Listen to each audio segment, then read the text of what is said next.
नमस्ते दोस्तों, आज मैं आपको शिव पुराण की एक कमाल की कहानी सुनाता हूँ जो भगवान शिव के जीवन से संबंधित है। ये कहानी आपको भगवान शिव की महानता और उनकी अनोखी व्यक्तित्व को समझने में मदद करेगी। भगवान शिव, जिन्हें महादेव भी कहते हैं, भारतीय संस्कृति के सबसे महत्वपूर्ण और सम्मानित देवताओं में से एक हैं। शिव जी की कहानियां और उनके चमत्कार भारतीय पौराणिक कथाओं में बहुत प्रसिद्ध हैं। आज की कहानी शिव जी की पार्वती जी से विवाह की है। कहते हैं कि पार्वती जी ने भगवान शिव को पति के रूप में पाने के लिए बहुत कठिन तपस्या की थी।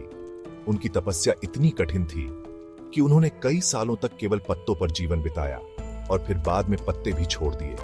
उनकी इस तपस्या से खुश होकर भगवान शिव ने उन्हें दर्शन दिए और उनके प्रेम को स्वीकार किया।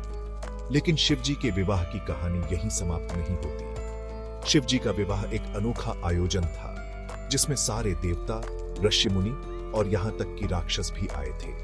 इस विवाह में भगवान विष्णु ने दुल्हन के भाई का किरदार निभाया और ब्रह्मा जी ने विवाह के अनुष्ठान कर। यह विवाह सरल और भव्य दोनों ही था, मतलब एकदम अनोखा उदाहरण। शिव पुराण हमें केवल भगवान शिव के जीवन की कहानियां ही नहीं बताता, बल्कि यह भी सिखाता है कि कैसे समस्याओं में भी धैर्य और मेहनत से अपने लक्ष्यों को प्राप्त कर सकते हैं।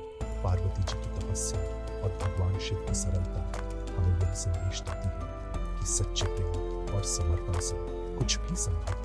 तो दोस्तों, यह थी भगवान शिव और पार्वती जी के विवाह की कहानी। शिव पुराण में ऐसी और भी कई कहानियां हैं जो हमें जीवन के विभिन्न पहलुओं के बारे में सोचने के लिए प्रेरित करती है।